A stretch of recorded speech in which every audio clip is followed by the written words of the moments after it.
Hello and welcome to Sportswire, guys. Today we have a very interesting um video after the recent club statement release on the Roman Abramovich sanction situation. We're going to talk about sanctions, type of sanctions, and the kind of sanctions that could have been imposed on Roman Abramovich, and what kind of an impact that will have on Roman and Chelsea Football Club.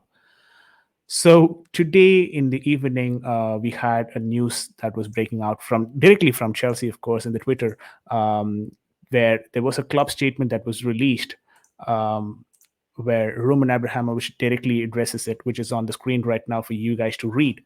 He says, "During my nearly 20-year ownership of Chelsea FC, I have always viewed my role as a custodian of the club, whose job it is to ensure that we are successful as we can be today, as well as build for the future, while also playing a positive role in our communities.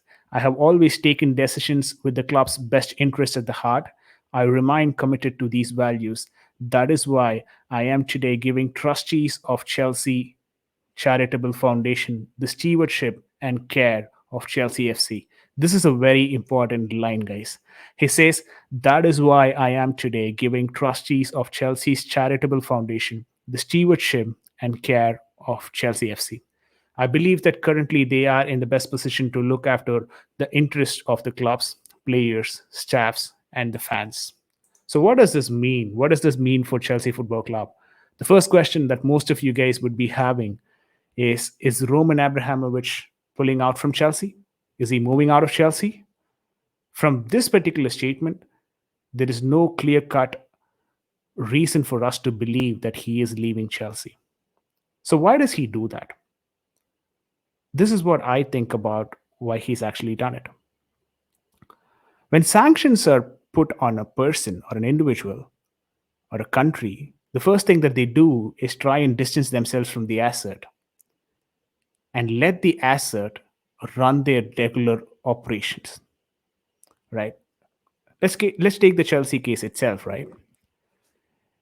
If Roman is still closely associated with Chelsea Football Club and is involved in the day-to-day operation of things,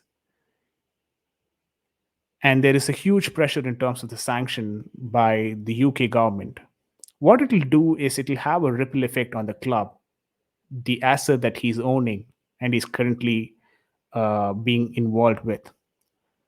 So, as a way to protect the asset that he owns, he distances himself from the asset and he'll go into a judicial battle to sort out whatever he needs to be sorting out in terms of the sanctions, and then come back and take back the ownership. Until that, it has to be provided or it has to be supported by a governing body, which could be the Chelsea Foundation right now, the trustees of the Chelsea Foundation. And these members are usually the board members of the club. A few questions need to be answered here. Would there be a difference in the structure in the trustees, right? Uh, it could be like, is Marina going to be going for a different role? Is Bruce Buck no more the chairman, right? Is David Bernard not anymore the director of footballing operations? These sort of questions could creep up. But from my knowledge, I don't think so there's going to be any change in the way that the board is being run. It's still going to be the same. The people are still going to be the same. It is just that he is transferred the stewardship. Stewardship being the most stressed word. It's nothing but he's basically appointing a caretaker in his place until he returns back. That's exactly what it means. But there are worries right now amongst Chelsea fans. Is he going to leave the club? Possibly not. One thing that we also have to understand is how Chelsea is being set up. Chelsea is owned by Folkestrom Limited, which is the company of Roman Abramovich. And Folkestrom Limited is being funded, or the investments for Folkestrom Limited come through a company called Camberley Investments, which is based out of the UK. So when we say Chelsea owe Roman Abramovich 1 billion, it in a sense means that Roman Abramovich, as part of Folkstrom Limited, owes that debt to Camberley Investments. So if you ask me the question, does it make sense for Roman Abramovich to sell Chelsea? Yes, it does to an extent, but it will make more sense for him to sell Folkstrom Limited because that's the parent company which is actually owing that money to Camberley Investments Limited. But it's too early to think about these things and the ripple effect it could have on it. The first thing that we have to realize right now is for us as Chelsea fans not to panic about the situation. It's a simple situation. He's just distanced himself. He's appointed a caretaker to temporarily govern the football club. What does this mean towards investments and funds? From what I know, I don't think so there's going to be any issues with how the fund is being operated. Like there is basically the fund is still fine, right? He is allowed to funnel in money, um, is what I believe. I don't think so there is any restrictions with the fund. But it also brings back to one question. We talk about economic sanctions. And economic sanctions is usually a very broad term if you look at it. So there are multiple types of economic sanctions actually. And we don't know what type of economic sanctions was actually put on Roman Abramovich, or if at all it was, put on Roman Abramovich. This type called embargo sanction. This type called export controls, capital controls, trade sanctions, asset freeze or seizures, travel restrictions. And I'm not going to get into the other types of sanctions which might be not really relevant to what we're talking about, but I just wanted to touch upon a few sanctions that might, be a relation to the context of things that we're talking about. Capital controls being the first one of them. It's nothing but you're not allowed to invest anymore in whatever assets you own. Basically, it's a restriction on the investment that you're going to be making in the asset that you own. That's capital control sanctions. There's trade sanctions. What does trade sanctions mean? It means that trade sanctions can include import controls for specific countries, regions, or industries, right? So, in a sense, the import and export control is something that comes into the equation when we talk about trade sanctions. Asset freeze or seizures sanction. This is a very important type of sanction. And from what we hear, it could be the closest to what Roman Abramovich might have faced. Asset freezes or seizures. By definition, what it tells you is that assets within sanctioning jurisdictions can be seized or frozen, preventing their sale or withdrawal.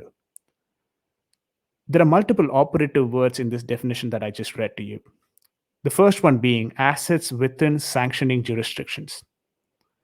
It means that if the UK government is imposing sanctions, it can only impose sanctions for the assets he has within the jurisdictions of the UK government, which means whatever he owns in the UK is what they can actually impose sanctions on. And if he owns multiple properties across the globe, then the sanctioning party or the sanctioning government will need to get in touch with the countries across the globe wherever he's owning properties and get their permission and make them sanction him in their country, right? For example, if Roman Abramovich owns properties in 4 or 5 countries, including the US, Canada, UAE, per se. So what basically UK has to do, or the UK government needs to be doing, is that they'll have to approach US, Canada, UAE, talk to them about the economic sanction that is being put back in their home country, and tell them this is exactly what we would like you to do as well. And that's how it can be done. It's a pretty complicated process. It really depends on how good your relationship or the country's relationship is with the other countries. So that's the asset freezes or seizures type of sanction. And the last one is travel restrictions. It's a pretty simple sanction. It basically says that the officials and the private citizens, as well as their immediate family members, may be denied travel access to the sanctioning jurisdictions. In this case, it could be that Roman is not allowed inside the UK, both in and out. I think this type of a sanction was already imposed on Roman before, but for a different reason, through a different way, right? Not for the same purpose. But he has something close to this sort of a sanction already in place for him, the travel restrictions sanction. So now, if you think about it, we don't exactly know what type of sanction would be levied upon Roman Abramovich. It's all going to be a speculation. But the best part here is if there is an asset freeze or Caesar sanction, it will also mean that the seized asset will be frozen. Okay. And it will be prevented from sale or withdrawal. Now, this is the operative word, right? It is prevented from sale or withdrawal, which means that you cannot basically sell or you cannot basically withdraw the asset. So the asset is basically frozen. You're not going to do anything about it.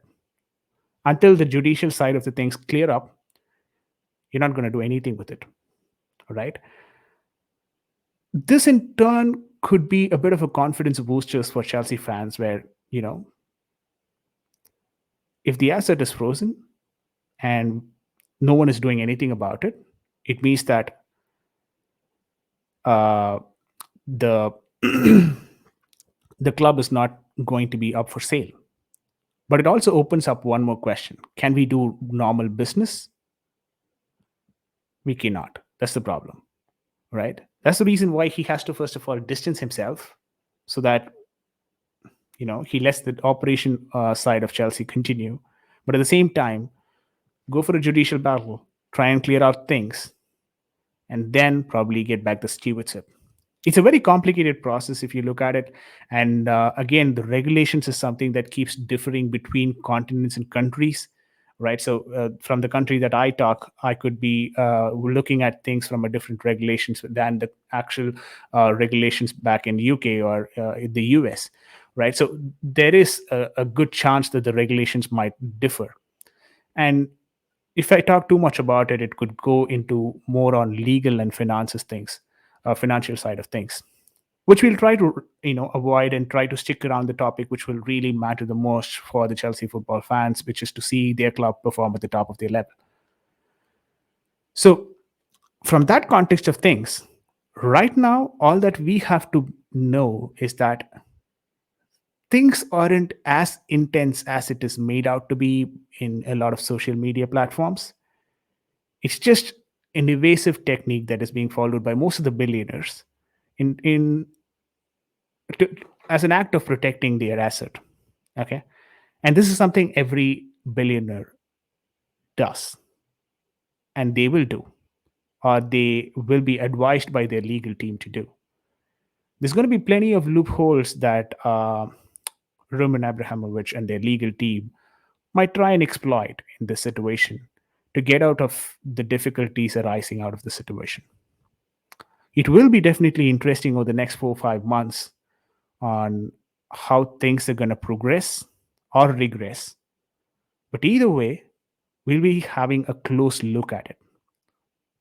One more thing I wanted to let you guys know as well is that in terms of valuation, Chelsea right now is being evaluated close to 2.1 billion by the latest audit that was done by KPMG. Having said that, it's not an easy club to just buy in a day or two. It's a financially well-run club, well-balanced books. So there needs to be suitable buyers. I've heard some rumors in the Bloomberg side of things that there are some private equity fund owners who are getting, investors who are basically getting ready and looking forward to buy Chelsea Football Club. There, of course, are going to be potential owners lined up to buy Chelsea because it's a well-run club. And I've also heard about some rumors around McLaren, the FN McLaren team, being potentially one of those investors that might be interested in Chelsea Football Club. How far is that information true? Right now, it's all about speculations and rumors. Could it be realistically possible? Definitely, depending on the type of sanction that is being levied on Roman Abramovich. Is there a way out for Roman? I hope there is. And it's up to the legal team of Roman and his uh, uh, advisors to fight this out. What does this mean for Chelsea in terms of finances and on the football pitch?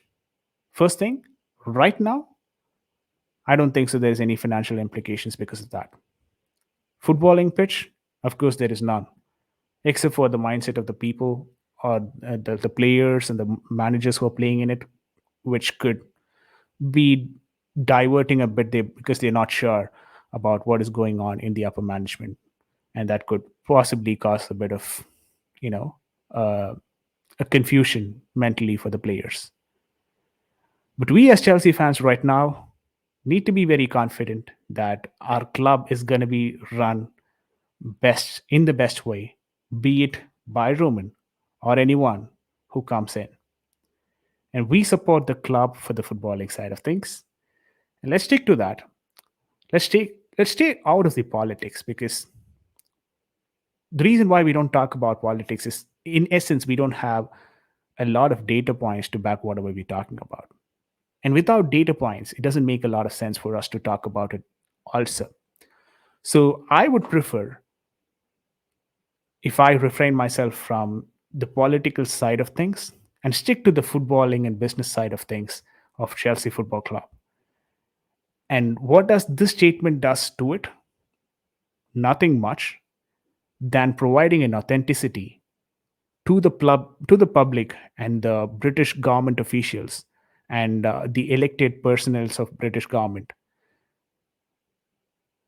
uh, in a public forum, saying that I have relinquished temporarily, or I have transferred my authority of Chelsea Football Club, um the running of Chelsea Football Club temporarily to the Chelsea Foundation. Yeah, a transfer of stewardship um, right now, given the situation. So, in essence, I wouldn't say it's a non-news or it's a news that we have to take it lightly, but at the same time, it's not something that we have to be overly worried about. Having said that, um, it's always good to talk to you guys about these kind of things, and I'll keep you posted if there are any news coming out. But right now, please don't worry, guys. It's all good. Things are going to happen good, and Chelsea is a well-run club, and we will be able to manage whatever is being thrown our way. Um, Having said that, uh, I think we've reached the end of the video, a short video today, but just wanted to give you some context around what is happening. Hopefully, you found this video useful. If at all there are any changes to whatever we're seeing right now, I'll keep you posted. Until next time, this is VJ signing off. Have a good day, you guys.